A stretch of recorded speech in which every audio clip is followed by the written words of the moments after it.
was hard to watch all the towns around you starting to burn. The Serbs were burning towns as they get closer, so you can tell how far away they are.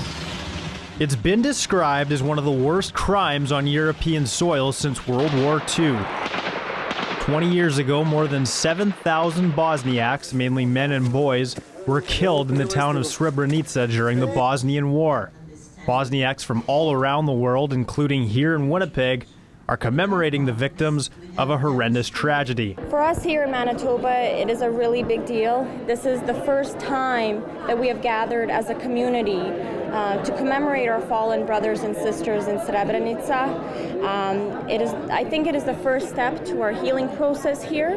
All around the world, obviously a 20th anniversary is really important to all.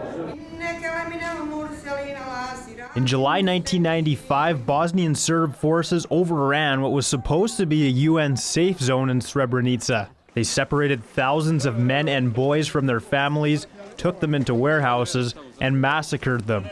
Karim Baramovic is one of the survivors, fortunate enough to escape. Now living in Boston, Karim remembers the horror from when he was just 14 years old. The Serbians were still shelling, they were throwing grenades, they were shooting. One of my best friends was put away on site. I never seen him again. He was 15, so you go through all of that emotions, and it's really tough because every year and every time there's this anniversary, you bring those emotions and feelings. They don't go away.